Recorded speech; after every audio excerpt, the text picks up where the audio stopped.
आज हम पहला अध्याय शुरू कर रहे हैं जिसका नाम है नजरिए का महत्व। तो आइए शुरू करते हैं। एक आदमी मेले में गुब्बारे बेचकर गुजर बसर करता था। उसके पास लाल, नीले, पीले, हरे और इसके अलावा कई रंगों के गुब्बारे थे। जब उसकी बिक्री कम होने लगती तो वह हीलियम गैस से भरा एक गुब्बारा हवा में उड़ा देता। बच्चे जब उस उड़ते गुब्बारे को देखते तो वैसा ही गुब्बारा पाने के लिए आतुर हो उठते। वे उसके पास गुब्बारे खरीदने के लिए पहुंच जाते और उस आदमी की बिक्री फिर बढ़ने लगती। उस आदमी की बिक्री जब भी घटती वह उसे बढ़ाने के लिए गुब्बारे उड़ाने का यही तरीका अपनाता। एक दिन गुब्बारे वाले को महसूस हुआ कि कोई उसके जैकेट को खींच रहा है। उसने पलट कर देखा तो वहां एक बच्चा खड़ा था। बच्चे ने उससे पूछा, अगर आप हवा में किसी काले गुब्बारे को छोड़ें तो क्या वह भी उड़ेगा? बच्चे के इस सवाल ने गुब्बारे वाले के मन को छू लिया। बच्चे की ओर मुड़कर उसने जवाब दिया, बेटे, गुब्बारा अपने रंग की वजह से नहीं बल्कि उसके अंदर भरी चीज की वजह से उड़ता है। हमारी जिंदगी में भी यही उसूल लागू होता है। अहम चीज हमारी अंदरूनी शख्सियत है। हमारी अंदरूनी शख्सियत की वजह से हमारा जो नजरिया बनता है वही हमें ऊपर उठाता है। हार्वर्ड विश्वविद्यालय के विलियम जेम्स का कहना है, हमारी पीढ़ी की सबसे बड़ी खोज यह है कि इंसान अपना नजरिया बदलकर अपनी जिंदगी को बेहतर बना सकता है। हमारा नजरिया हमें कामयाबी दिलाता है। हार्वर्ड विश्वविद्यालय द्वारा कराए गए एक अध्ययन के मुताबिक 85% मौकों पर किसी इंसान को नौकरी या तरक्की उसके नजरिए की वजह से मिलती है, जबकि अक्लमंदी या खास तथ्यों और आंकड़ों की जानकारी की वजह से केवल 15% मौकों पर ही मिलती है। ताज्जुब की बात है कि जिंदगी में कामयाबी दिलाने में तथ्यों और आंकड़ों की केवल 15% हिस्सेदारी होती है, पर शिक्षा के मद की सारी रकम इन्हीं चीजों को पढ़ाने में खर्च की जाती है। जीत आपकी नाम की यह किताब कामयाबी के बाकी 85% के बारे में ही है। अंग्रेजी भाषा में एटीट्यूड यानी नजरिया सबसे महत्वपूर्ण लफ्ज है। यह जिंदगी के हर पहलू पर असर डालता है, यहाँ तक कि आदमी की निजी और व्यावसायिक जिंदगी पर भी। क्या कोई आदमी अच्छे नजरिए के बिना अच्छा अफसर बन सकता है? क्या कोई छात्र अच्छे नजरिए के बिना अच्छा छात्र बन सकता है? क्या माँ बाप, शिक्षक, सेल्समैन, मालिक या कर्मचारी अच्छे नजरिए के बगैर अपना किरदार अच्छी तरह से निभा सकते हैं? हमारा क्षेत्र चाहे जो हो, कामयाबी की बुनियाद तो नजरिया ही है।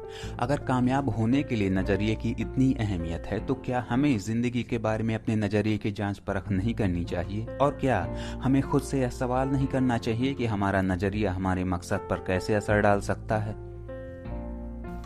हीरों से भरा खेत। हफीज अफ्रीका का एक किसान था। वह अपनी जिंदगी से खुश और संतुष्ट था। हफीज खुश इसलिए था क्योंकि वह संतुष्ट था। वह संतुष्ट इसलिए था कि वह खुश था। एक दिन एक अक्लमंद आदमी उसके पास आया। उसने हफीज को हीरों के महत्व और उनसे जुड़ी ताकत के बारे में बताया। उसने हफीज से कहा, अगर तुम्हारे पास अंगूठे जितना भी बड़ा हीरा हो तो तुम पूरा शहर खरीद सकते हो, और अगर तुम्हारे पास मुट्ठी जितना बड़ा हीरा हो तो तुम अपने लिए शायद पूरा देश ही खरीद लो। वह अक्लमंद आदमी इतना कहकर चला गया। उस रात हफीज सो नहीं सका। वह असंतुष्ट हो चुका था, इसलिए उसकी खुशी भी खत्म हो चुकी थी। दूसरे दिन सुबह होते ही हफीज ने अपने खेतों को बेचने और अपने परिवार की देखभाल का इंतजाम किया और हीरे खोजने के लिए रवाना हो गया। वह हीरों की खोज में पूरे अफ्रीका में भटकता रहा, पर वह उन्हें पा नहीं सका। उसने उन्हें यूरोप में भी ढूंढा, पर वे उसे वहां नहीं मिले। स्पेन पहुंचते पहुंचते वह मानसिक, शारीरिक और आर्थिक स्तर पर पूरी तरह टूट चुका था। वह इतना मायूस हो चुका था कि उसने बार्सिलोना नदी में कूदकर खुदकुशी कर ली। इधर जिस आदमी ने हफीज के खेत खरीदे थे वह एक दिन उन खेतों से होकर बहने वाले नाले में अपने ऊंटों को पानी पिला रहा था। तभी सुबह के वक्त उग रहे सूरज की किरणें नाले के दूसरी ओर पड़े एक पत्थर पर पड़ी और वह इंद्रधनुष की तरह जगमगा उठा। यह सोचकर कि वह पत्थर उसकी बैठक में अच्छा दिखेगा, उसने उसे उठाकर अपनी बैठक में सजा दिया। उसी दिन दोपहर में हफीज को हीरों के बारे में बताने वाला आदमी खेतों के इस नए मालिक के पास आया। उसने उस जगमगाते हुए पत्थर को देखकर पूछा, क्या हफीज लौट आया? नए मालिक ने जवाब दिया, नहीं, लेकिन आपने यह सवाल क्यों पूछा? अक्लमंद आदमी ने जवाब दिया, क्योंकि यह हीरा है, मैं उन्हें देखते ही पहचान जाता हूँ। नए मालिक ने कहा, नहीं, यह तो महज एक पत्थर है, मैंने इसे नाले के पास से उठाया है। आइए मैं आपको दिखाता हूँ। वहां पर ऐसे बहुत सारे पत्थर पड़े हुए हैं। उन्होंने वहां से नमूने के तौर पर बहुत सारे पत्थर उठाए और उन्हें जांचने परखने के लिए भेज दिया। वे पत्थर हीरे ही साबित हुए। उन्होंने पाया कि उस खेत में दूर दूर तक हीरे दबे हुए थे। इस कहानी से हमें क्या सीख मिलती है? इससे हमें 6 सीख मिलते हैं। 1, जब हमारा नजरिया सही होता है तो हमें महसूस होता है कि हम हीरों से भरी हुई जमीन पर चल रहे हैं। मौके हमेशा हमारे पांव तले दबे हुए हैं। हमें उनकी तलाश में कहीं जाने की जरूरत नहीं है, हमें केवल उनको पहचान लेना है। 2, दूसरे के खेत की घास हमेशा हरी लगती है। 3, हम दूसरों के पास मौजूद चीजों को देखकर ललचाते रहते हैं, इसी तरह दूसरे हमारे पास मौजूद चीजों को देखकर ललचाते हैं। हमसे अपनी जगह की अदला बदली करने का मौका हासिल करके उन्हें खुशी होगी। 4, जिन्हें मौके की पहचान नहीं होती उन्हें मौके का खटखटाना शोर लगता है। 5, मौका जब आता है तो लोग उसकी अहमियत नहीं पहचानते, जब मौका जाने लगता है तो उसके पीछे भागते हैं। 6, कोई मौका दोबारा नहीं खटखटाता। दूसरा मौका पहले वाले मौके से बेहतर या बदतर हो सकता है, पर वह ठीक पहले वाले मौके जैसा नहीं हो सकता। इसीलिए सही वक्त पर सही फैसला लेना बेहद जरूरी होता है। गलत वक्त पर लिया गया सही फैसला भी गलत फैसला बन जाता है। डेविड और गोलियत। हम सभी बाइबल में बताई गई डेविड और गोलियत की कहानी जानते हैं। गोलियत एक राक्षस था। उसने हर आदमी के दिल में अपनी दहशत बैठा रखी थी। एक दिन 17 साल का एक भेड़ चराने वाला लड़का अपने भाइयों से मिलने के लिए आया। उसने पूछा, तुम लोग इस राक्षस से लड़ते क्यों नहीं हो? उसके भाई गोलियत से डरते थे। उन्होंने जवाब दिया, क्या तुमने देखा नहीं कि वह इतना बड़ा है कि उसे मारा नहीं जा सकता? इस पर डेविड ने कहा, बात यह नहीं है कि बड़ा होने की वजह से उसे मारा नहीं जा सकता, बल्कि हकीकत यह है कि वह इतना बड़ा है कि उस पर लगाया गया निशाना चूक ही नहीं सकता। उसके बाद जो हुआ वह सबको मालूम है। डेविड ने उस राक्षस को गुलेल से मार डाला। राक्षस वही था, लेकिन उसके बारे में डेविड का नजरिया अलग था। हम नाकामयाबी को कैसे देखते हैं यह हमारे नजरिए से तय होता है। आशावादी सोच वाले आदमी के लिए नजरिया कामयाबी की सीढ़ी बन सकता है, दूसरी ओर निराशावादी सोच के आदमी के लिए यह रास्ते का रोड़ा बन सकता है। थिंक एंड ग्रो रिच और कई अन्य किताबों के लेखक नेपोलियन हिल का कहना है कि हर समस्या अपने साथ अपने बराबर का या अपने से भी बड़ा अवसर साथ लाती है। संस्थाओं के लिए नजरिए का महत्व। क्या आपको कभी इस बात पर हैरानी हुई है कि कुछ लोग, संस्थाएं या देश दूसरों के मुकाबले अधिक कामयाब क्यों होते हैं? इसमें कोई राज नहीं छिपा है। वो इसलिए कामयाब होते हैं कि वे दूसरों के मुकाबले अधिक असरदार ढंग से सोचते और काम करते हैं। वे अपना सबसे कीमती जायदाद यानी लोगों में निवेश करते हैं। मैंने दुनिया की कई बड़ी कारपोरेशनों के आला अफसरों से बात की और उनसे पूछा, अगर आपके पास जादू की छड़ी हो और आपको केवल एक ऐसी चीज बदलनी हो जिससे आपको तरक्की मिल जाए, साथ ही उत्पादकता और लाभ भी बढ़ जाए, तो आप किस चीज को बदलना चाहेंगे? सबका जवाब एक ही था। उनका कहना था कि वे अपने लोगों का नजरिया बदलना चाहेंगे। नजरिया बेहतर होने पर लोगों में टीम भावना बढ़ेगी, बर्बादी कम होगी और वे ज्यादा वफादार हो पाएंगे। कुल मिलाकर उनकी कंपनी में काम करने का बेहतर माहौल बन जाएगा। तजर्बा बताता है कि किसी भी व्यापार की सबसे कीमती पूंजी उससे जुड़े लोग होते हैं। पूंजी या औजारों से लोगों की कीमत अधिक होती है। बदकिस्मती से सबसे ज्यादा मानव संसाधन ही व्यर्थ या बेकार चला जाता है। लोग आपकी सबसे बड़ी संपत्ति बन सकते हैं या सबसे बड़ा बोझ भी बन सकते हैं।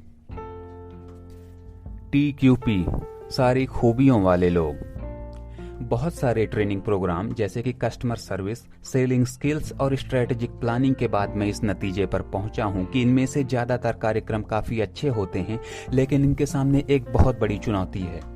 इनमें से कोई भी तब तक कामयाब नहीं हो सकता जब तक उनकी बुनियाद सही न हो, और सही बुनियाद है TQP। यह TQP क्या है? इसका मतलब है टोटल क्वालिटी पीपल, यानी सारी खूबियों से भरे लोग, यानी वे लोग जो अच्छे चरित्र वाले, ईमानदार, नैतिक मूल्यों और सकारात्मक नजरिए वाले लोग होते हैं। मुझे गलत न समझें, आपको दूसरे सारे प्रोग्रामों की जरूरत है, लेकिन वे तभी सफल होंगे जब आपकी नींव सही होगी, और वह नींव है TQP। उदाहरण के तौर पर कुछ ग्राहक सेवा कार्यक्रमों में हिस्सेदारी करने वालों को प्लीज या थैंक यू कहना, मुस्कुराना और हाथ मिलाना सिखाया जाता है। लेकिन किसी आदमी में सेवा करने का जज्बा ही ना हो तो वह कब तक मुस्कुरा सकता है? इसके अलावा लोग नकली मुस्कान को पहचान जाते हैं और अगर मुस्कान सच्ची न हो तो उसे देखकर चिढ़ पैदा होती है। मेरा कहना यह है कि असलियत को दिखावे पर हावी होना चाहिए, न कि दिखावे को असलियत पर। बेशक ग्राहकों से पेश आने वाले लोगों को प्लीज और थैंक यू कहना चाहिए और मुस्कुराना चाहिए, ये बातें महत्वपूर्ण हैं, लेकिन याद रखें कि अगर मन में सेवा करने की भावना हो तो आम जिंदगी में ये बातें खुद ब खुद आसानी से शामिल हो जाती हैं।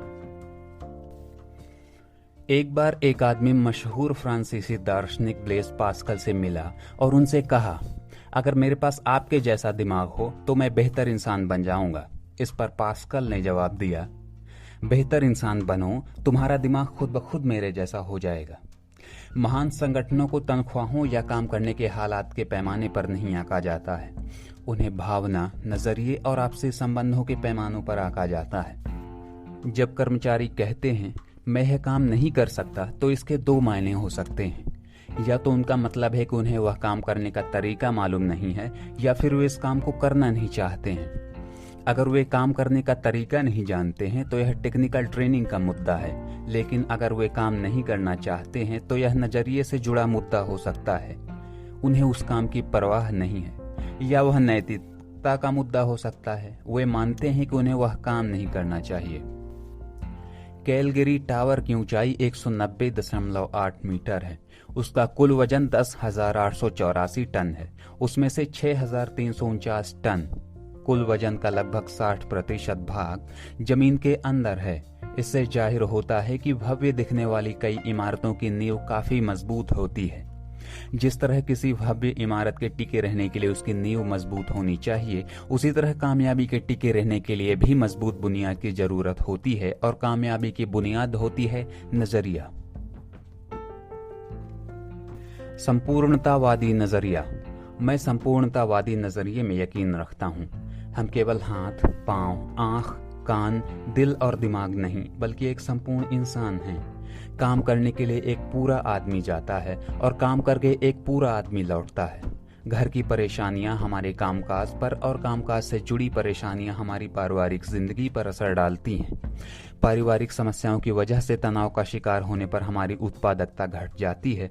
इसी तरह कामकाज से जुड़ी परेशानियां न केवल हमारे परिवार बल्कि जिंदगी के हर पहलू पर असर डालती हैं। निजी पेशे से जुड़ी और सामाजिक समस्याएं एक दूसरे पर लाजमी तौर पर असर डालती हैं। आपके नजरिए को तय करने वाले कारक। मैं आपसे कुछ सवाल पूछता हूं। हम नजरिए के साथ ही जन्म लेते हैं या उसे बड़ा होने पर विकसित करते हैं? हमारा नजरिया किन चीजों से बनता है? अगर माहौल की वजह से जिंदगी के बारे में आपका नजरिया नकारात्मक हो गया है तो क्या आप उसे बदल सकते हैं? दरअसल हमारे नजरिए के ज्यादातर हिस्सा हमारी जिंदगी के शुरुआती सालों में ही बन जाता है। यह सच है कि हम अपने मिजाज की कुछ खासियतों के साथ पैदा होते हैं, लेकिन बाद में हमारा जो नजरिया बनता है उसे खास तौर पर ये 3 चीजें तय करती हैं। 1. माहौल यानी एनवायरनमेंट। 2. तजर्बा यानी एक्सपीरियंस। 3. शिक्षा यानी एजुकेशन। इन्हें हम नजरिए के 3 ईज कह सकते हैं। अब इन तीनों पर नजर डालते हैं। पहला, माहौल यानी एनवायरनमेंट। माहौल में ये चीजें शामिल होती हैं: घर, अच्छा या बुरा असर; स्कूल, साथियों का दबाव; काम, मददगार या जरूरत से अधिक नुक्ताचीनी करने वाला सुपरवाइजर; मीडिया, टेलीविजन, अखबार, पत्रिकाएं, रेडियो, फिल्में; सांस्कृतिक पृष्ठभूमि, धार्मिक पृष्ठभूमि, परंपराएं और मान्यताएं, सामाजिक माहौल और राजनीतिक माहौल। ऊपर बताए गए सारे माहौल मिलकर हमारी तहजीब बनाते हैं। घर हो, संस्था हो या देश हो, हर जगह की अपनी एक तहजीब होती है। उदाहरण के तौर पर आप एक स्टोर में जाते हैं तो वहां के मैनेजर से लेकर सेल्स क्लर्क तक को विनम्र, मददगार, दोस्ताना और खुशमिजाज से भरा पाते हैं। फिर आप दूसरी दुकान में जाते हैं तो वहां काम करने वालों को रूखा और बदतमीज पाते हैं। आप एक घर में जाते हैं तो वहां माँ बाप और बच्चों को तमीज वाला, मिलनसार और दूसरों का ख्याल रखने वाला पाते हैं, जबकि दूसरे घर में जाने पर हर आदमी को कुत्ते बिल्लियों की तरह आपस में लड़ता पाते हैं। जिन देशों की सरकारों और राजनीतिक माहौल में ईमानदारी होती है, वहाँ के लोग भी आमतौर पर ईमानदार, कानून का पालन करने वाले और मददगार होते हैं। इसका उल्टा भी उतना ही सही है। जिस तरह बेईमान और भ्रष्ट माहौल में एक ईमानदार आदमी का जीना मुश्किल हो जाता है, उसी तरह ईमानदारी से भरे माहौल में बेईमान व्यक्ति को भी मुश्किल होती है। अच्छे माहौल में मामूली कर्मचारी की भी काम करने की शक्ति बढ़ जाती है, जबकि बुरे माहौल में अच्छा काम करने वाले की भी काम करने की शक्ति घट जाती है। तहजीब यानी कल्चर कभी नीचे से ऊपर की ओर नहीं जाती है, बल्कि वह हमेशा ऊपर से नीचे की ओर आती है। हमें पीछे मुड़कर देखना चाहिए कि हमने खुद के लिए और अपने आसपास के लोगों के लिए कैसा माहौल तैयार किया है। बुरे माहौल में लोगों से अच्छे व्यवहार की आशा नहीं की जा सकती। जहां कानून का न होना ही कानून बन जाता हो, वहां ईमानदार नागरिक भी चोर, उचक्के और बेईमान हो जाते हैं।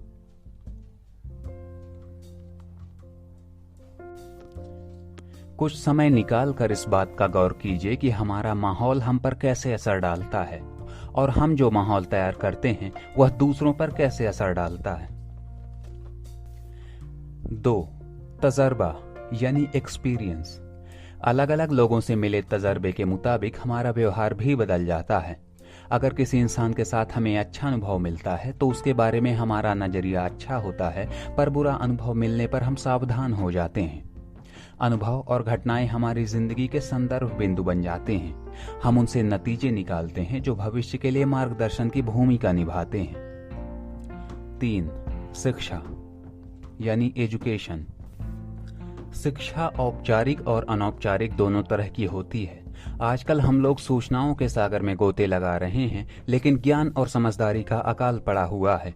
ज्ञान को योजनाबद्ध ढंग से समझदारी में बदला जा सकता है और समझदारी हमें कामयाबी दिलाती है। शिक्षक की भूमिका काफी महत्वपूर्ण होती है। उसका प्रभाव अनंत काल तक रहता है। इसके असर की लहरें अनगिनत हैं।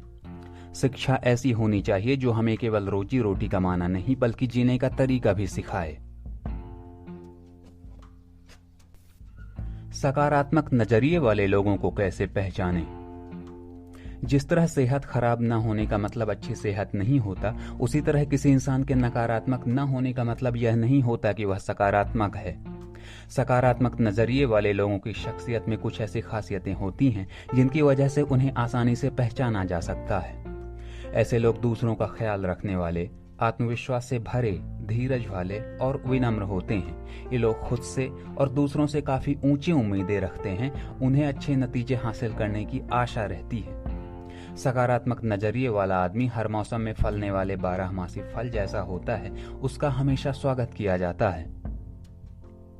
सकारात्मक नजरिए के फायदे।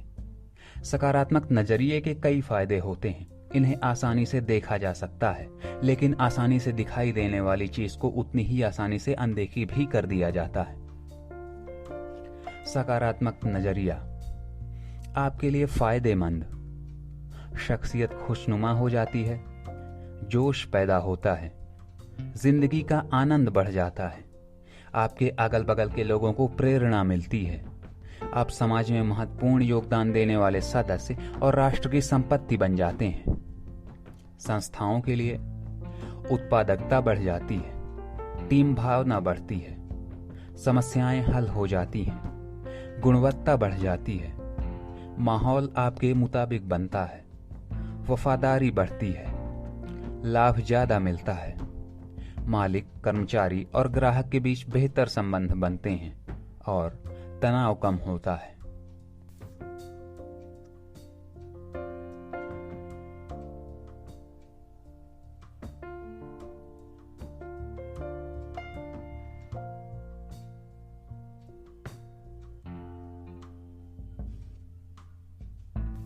नकारात्मक नजरिए के नतीजे। जिंदगी की राह रुकावटों से भरी पड़ी है और अगर हमारा नजरिया नकारात्मक हो तो अपने लिए सबसे बड़ी रुकावट हम खुद बन जाते हैं। नकारात्मक नजरिए वाले लोगों के लिए दोस्ती, नौकरी, शादी और संबंधों को कायम रखवाना काफी मुश्किल होता है। नकारात्मक नजरिए की वजह से संबंधों में कड़वाहट आती है, लोग नाराज रहते हैं, जिंदगी बेमकसद हो जाती है, सेहत खराब रहती है, खुद के लिए और दूसरों के लिए तनाव बढ़ाता है। नकारात्मक नजरिए की वजह से घर और कामकाज की जगह का माहौल बिगड़ जाता है। ऐसा आदमी समाज के लिए बोझ बन जाता है। ये लोग अपने नकारात्मक नजरिए को छुआछूत रोग की तरह अपने आसपास के लोगों और आने वाली पीढ़ियों तक फैला देते हैं। अपने नकारात्मक नजरिए से वाकिफ होने के बावजूद हम उसे बदलते क्यों नहीं हैं? इंसान का स्वभाव आमतौर पर बदलाव विरोधी होता है। हमें बदलाव तकलीफ देह लगता है। बदलाव का नतीजा अच्छा हो या बुरा, पर अक्सर इससे तनाव बढ़ता है। कई बार हम अपनी बुराइयों के साथ जीने में इतना आराम महसूस करते हैं कि बेहतरी के लिए होने वाली बदलावों को भी कबूल नहीं करना चाहते हैं। हम बुरे ही बने रहना चाहते हैं। चार्ल्स डिकेंस ने एक ऐसे कैदी के बारे में लिखा है जो सालों तक एक काल कोठरी में कैद रहा। सजा काट लेने के बाद उसे आजाद कर दिया गया। उसे काल कोठरी से बाहर खुली धूप में लाया गया। उस आदमी ने अपने चारों ओर देखा। कुछ ही देर में वह अपनी इस नई आजादी से परेशान हो गया। उसने वापस काल कोठरी में जाने की इच्छा जाहिर की। वह आजादी और खुली दुनिया के बदलावों को कबूल करने के बजाय काल कोठरी, अंधेरे और हथकड़ियों में ही सुरक्षा और आराम महसूस कर रहा था, क्योंकि वह उन्हीं का आदी हो चुका था। इन दिनों में भी कई कैदी ऐसा ही व्यवहार करते हैं। एक अनजाने संसार के साथ तालमेल कायम करने का तनाव उनकी बर्दाश्त से बाहर होता है, इसलिए वे जानबूझकर और अपराध करते हैं ताकि उन्हें वापस जेल में भेज दिया जाए। वहां उनकी आजादी पर भले ही पाबंदी रहती हो, लेकिन उन्हें अपने बारे में कम फैसले लेने पड़ते हैं। अगर हमारा नजरिया नकारात्मक है तो हम हमारी जिंदगी की सीमाओं में कैद हैं। ऐसे नजरिए की वजह से हमको अपने काम में सीमित कामयाबी ही मिल सकेगी। हमारे दोस्तों की तादाद कम होगी और हम जिंदगी का कम आनंद उठा पाएंगे। अगले अध्याय में मैं सकारात्मक नजरिया विकसित करने के तरीकों के बारे में चर्चा करूंगा। हो सकता है कि सकारात्मक नजरिया विकसित करने के लिए हमको थोड़ा तनाव झेलना पड़े और बदलाव की वजह से अनिश्चितता सी महसूस हो, पर यकीनन हमें इसका लाभ मिलेगा। कार्य योजना। सपने तो दर्जनों हैं, पर अहमियत इस बात की है कि उन्हें अमल में कैसे लाया जाता है। Theodore Roosevelt. 1. अपनी 2 समस्याएं लिखिए। उसके बाद उनमें से हर समस्या से हासिल हो सकने वाले कम से कम एक अच्छे नतीजे के बारे में लिखिए। चेतावनी: अधिकतर लोगों के लिए ऐसा करना आसान नहीं होगा। हम में से अधिकतर लोगों की समस्याओं में अवसर देख पाने की आदत नहीं है। 2. इस तरीके को भविष्य में आने वाली समस्याओं पर भी आजमाएं।